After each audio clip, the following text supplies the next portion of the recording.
పక్షాన్ని ఇరుకున పెట్టండి చంద్రశేఖరరావు గారు. మీరు వచ్చి ఇరుకున పెట్టడమే కాదు, సూచన చేయండి. మేమంతా యంగ్స్టర్స్. మీ రోజు ఉన్న మంత్రివర్గంలో తుమ్మల గారు, జూపల్లి గారు సీనియర్స్ ఉండొచ్చు, కానీ బట్టి గారైనా, నేనైనా, శ్రీనివాస్ రెడ్డి అయినా, పొన్నం గారైనా మిత్రుడు, మేము అప్కమింగ్ ప్రజాప్రతినిధులు ఉంచండి. ఇది నిర్దిష్టంగా ఇది అంశము, ఈ అంశంలో మీరు చేసిన నిర్ణయం ఇది, ఈ నిర్ణయం సహేతుకంగా లేదు, దీన్ని సవరించడం ద్వారా పేదలకు మేలు జరుగుతుంది అని మీరు నిర్దిష్టమైన సూచన మీరు చేయండి చంద్రశేఖరరావు గారు. మాకేమి బేసజాలు లేవు. వయసులో అనుభవంలో మీరు పెద్దోళ్ళు అనుకుంటున్నారు. ఆ పెద్దరికాన్ని మీరు నిలబెట్టుకోండి అని మేము అంటున్నాము. మీరు ఎలాంటి సూచనలు చేయకుండా ఏ వస్తేనో తల్లిదండ్రులు మనం ఏం చెప్తాం, ఇట్లా తప్పు చేయొద్దు, పక్కోడు హోంవర్క్ చేసుకుంటూ ఆ నోట్బుక్లో పేజీలు చించుకొని చించి చెత్తపుట్టలు వేసిరు అనుకో, వీడు హోంవర్క్ చేయడు. పక్కోడు నోట్బుక్లో నేను స్కూల్లో ఉన్నప్పుడు చూసేది, క్లాస్ టీచర్కి నా హోంవర్క్ గురించి అడిగితే పక్కోళ్ళు చేసి మనం చేయకపోతే మనం తిడతారని కొంతమంది పిల్లలు మన నోట్బుక్ ఒక ఆడబెట్టి పక్కకు పోగానే మనం చేసిన హోంవర్క్ పేజీలు చించేసి బయట వాడేసి వచ్చేటోళ్ళు. ఎందుకంటే వాడు చేయలేదు, నేను చేయలేదు, ఇద్దరం సమానమే. ఇక వేరే వేరేలాగా టీచర్ చూడదు కదా, చేసినోడు ఉంటే చేయనోడి సంగతి తెలుస్తుంది కదా. సేమ్ అట్లనే మీ పిల్లలు ఇద్దరిని మా మీదకి ఉసిగొల్పి ఎందుకు ఇట్లా చేస్తున్నారు చంద్రశేఖరరావు గారు? పెద్దరికం నీకు మంచిదా? తెలంగాణ సమాజంలో నువ్వే పెద్ద మనిషిని అని చెప్పుకుంటున్నావు కదా, మాకేం అభ్యంతరం లేదు. మీకంటే పెద్ద మనిషి కేశవరావు గారి పక్కలు ఉన్నారు. మీ పిల్లలు ఏంది తులోపనులు ఇవన్నీ? ఇట్లా తులోపనులు చేసేటప్పుడు నియంత్రించాల్సిన బాధ్యత. తాగేసేయాలని, అమృతం తాగితే ఎప్పటికీ బతుకుండొచ్చని, అట్లా పురాణాలలో రాక్షసులు ఉండేటోళ్ళు, మారీచులు, సుబాహులు, రాహువు, కేతువు, ఇట్లాంటి వాళ్ళని తయారు చేసి మా ప్రభుత్వానికి ఉసిగొల్పడము మీ పెద్దరికానికి మంచిదా చంద్రశేఖరరావు గారు? మీరు ఆలోచన చెయ్యండి.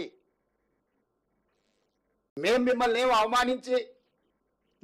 అనుమానించి మీ పట్ల మేము అభ్యంతరకరంగా వ్యవహరించింది ఏం లేదే. రాష్ట్ర అవతరణ దినోత్సవానికి మా అధికారికంగా మేము ప్రోటోకాల్ మిమ్మల్ని ఇన్వైట్ చేయడానికి వచ్చినాం. రేపు డిసెంబర్ 9 నాడు తెలంగాణ తల్లి విగ్రహావిష్కరణ ఉంది సచివాలయంలో. మా హైదరాబాద్ ఇన్ఛార్జ్ మినిస్టర్ పొన్నం ప్రభాకర్ గారు, ఇతర శాసనసభ్యులు స్వయంగా వెళ్ళి ప్రధాన ప్రతిపక్ష నాయకుని ఆ కార్యక్రమానికి ఆహ్వానిస్తారు. మీరు రాండి. ఇది మనందరం కలిసి చేసుకునే పండగ, మనందరం కలిసికట్టుగా ఉన్నామని కనిపించే పండుగ. తమిళనాడు ఒకసారి చూడండి, ఎన్ని రాజకీయాల్లో ఉన్నా స్టేట్ ఇష్యూ వస్తే తమిళనాడులో ఉండే 39 మంది ఎంపీలు ఒక్కటై ఢిల్లీ మీద కొట్లాడి ఆ రాష్ట్రానికి రావాల్సిన నిధులు, జల్లికట్టు వాళ్ళ సాంప్రదాయబద్ధమైన ఒక అంశం వచ్చినప్పుడు మూకుమ్మడిగా అందరు ఏకమై నించొని నిలబడి కొట్లాడి తమిళనాడు వాళ్ళకి కావాల్సినవి రాబట్టుకుంటున్నారు. ఆ స్ఫూర్తి తెలంగాణలో ఎందుకు కొరవడుతుంది? పార్లమెంటు సమావేశాలు వచ్చినప్పుడు ప్రతిపక్ష నాయకుడిగా మీరు కూడా రాండి, మన ఎంపీలకు దిశ నిర్దేశించేద్దాం. 17 మంది లోక్సభ సభ్యులు, 7 మంది రాజ్యసభ సభ్యులు, 24 మంది సభ్యులకు మనం ఒక ఎజెండా ఇచ్చి కేంద్ర ప్రభుత్వంతో రాబట్టుకోవాల్సిన నిధుల కోసం ఒక మంచి సాంప్రదాయాన్ని నెలకొల్పుదాం చంద్రశేఖరరావు గారు. మీకు మేము నచ్చినా నచ్చకపోయినా, మీరు ఇష్టపడకపోయినా, ఒకవేళ మీకు మనసులో బాధ, దుఃఖం ఏదైనా ఉన్నా ప్రజలు ఒక తీర్పు ఇచ్చిండ్రు. ఈ ప్రజాస్వామ్యంలో ప్రజా తీర్పే గొప్పది.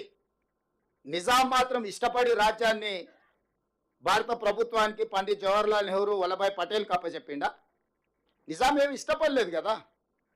ప్రజా తిరుగుబాటు వచ్చినప్పుడు, ప్రజలు స్వేచ్ఛ కోరుకున్నప్పుడు తప్పని పరిస్థితుల్లో తలవొగ్గవలసిన పరిస్థితులు నిజాం ప్రభువుకే తప్పలేదు. ప్రపంచంలోనే ఆగర్భ శ్రీమంతుడు నిజాం, అత్యంత శక్తివంతుడు.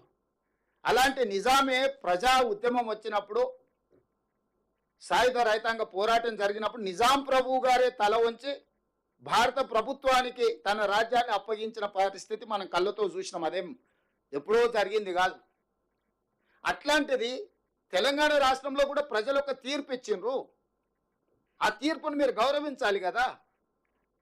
5 సంవత్సరాల కోసం ఎన్నుకున్న ప్రభుత్వము 6 నెలలు, మొదటి 6 నెలలు పార్లమెంట్ ఎన్నికల ఎలక్షన్ కోడే కదా. పెళ్ళైన అల్లుడికి ఆషాఢ మాసం అడ్డం వస్తే అత్తగారింటికి పోగలుగుతాడే? కొత్త అల్లుళ్ళు మీరు అందరూ కొత్త అల్లుళ్ళలో ఈ సమస్య ఎదుర్కొనే ఉంటారు కదా. కొత్తగా పెళ్ళైన అల్లుడు వాళ్ళు ఎంత కట్న కానుకలు ఇచ్చి పెళ్లి చేసినా ఆషాఢ మాసంలో అత్తగారింటికి పోలేని పరిస్థితి. అట్లనే మొదటి 6 నెలలు ఎలక్షన్ కోడ్ వల్ల నేను మా బట్టన్న సచివాలయానికి రానేలేదు. ఎన్నికల కోడ్తో పరిపాలన మీద మేము దృష్టి పెట్టడానికి లేకుండా పోయింది, అధికారులను పిలిచి సమీక్షించడానికి వీళ్ళు లేకుండా పోయింది. ఈ 5 నెలలే కదా మేము పరిపాలనలో కుదురుకొని నిర్ణయాలు తీసుకొని పరిపాలన గాడిలో పెట్టి ముందుకు తీసుకెళ్తున్నాం కదా. ఈ మాత్రం కూడా చంద్రశేఖరరావు గారికి అవగాహన లేదా? హరీష్కు కేటీఆర్కు లేకపోవచ్చు, ఎందుకంటే వాళ్ళకు చిన్నపిల్లల మనస్తత్వం, అవతల దగ్గర మంచి ఆటబొమ్మ ఉంటే మన దగ్గర లేదంటే దాన్ని ఇరగొట్టాలన్న ఆలోచన పిల్లలలో ఒక చిన్న తెలియని సాడిస్టిక్ ప్లెజర్ ఉంటుంది. మీరు పార్కులలో పోయి చూస్తే తెలుస్తుంది, లేకపోతే స్కూల్లో పిల్లల దగ్గర మన పక్కోడి దగ్గర మంచి ఆటబొమ్మ ఉంటే వీడు దాన్ని గుంజుకోనికి ట్రై చేస్తాడు, వాడు ఇవ్వకపోతే వీడు దాన్ని పలగొట్టి వెళ్ళిపోతాడు, ఎందుకంటే నా దగ్గర లేదు వాళ్ళ దగ్గర ఎందుకు ఉండాలని. హరీష్కు కేటీఆర్ గారికి సాడిస్టిక్ ప్లెజర్ ఉండొచ్చు. మాకు లేని అధికారం వీళ్ళ దగ్గర ఎందుకు ఉండాలి, బట్టి గారి దగ్గర ఎందుకు ఉండాలి, రేవంత్ రెడ్డి దగ్గర ఎందుకు ఉండాలి, పొంగులేటి శ్రీనివాస్ రెడ్డి దగ్గర ఎందుకు ఉండాలి, ఉండొద్దు. దాన్ని ఎట్లో గట్ల ఇరగొడదామో పలగొడదామో అని వారికి ఆలోచన ఉండొచ్చు, ఎందుకంటే అట్లాంటి దుందుడుకు స్వభావం ఒక వయసులో ఉంటుంది. కానీ అన్ని అనుభవాలు ఉన్న చంద్రశేఖరరావు గారు వాళ్ళను పిలిచి కూర్చోబెట్టి తప్పు అని చెప్పాలి కదా. మీరు అందరు తల్లిదండ్రులు మీ పిల్లలు పడిపోయి తప్పు చేస్తే మీరు టీచర్ పిలిచి మీ పిల్లవాడు ఇట్లా చేస్తుండే మీరు మీ పిల్లలకి మీరు మంచి చెప్పుకుంటలేరా? నేను నా మనవాడికి చెప్తుంటా, స్కూల్లో పోయి ఏదన్నా ఇట్లా అట్లా చేస్తే అట్లా చేయద్దా, తప్పు నాన్న, సమాజంలో మనం మంచిగా ఉండాలి, మనం ఇతరులకు కష్టం నష్టం కలిగి చేద్దాం నేను నా మనవాడికి చెప్తున్నా.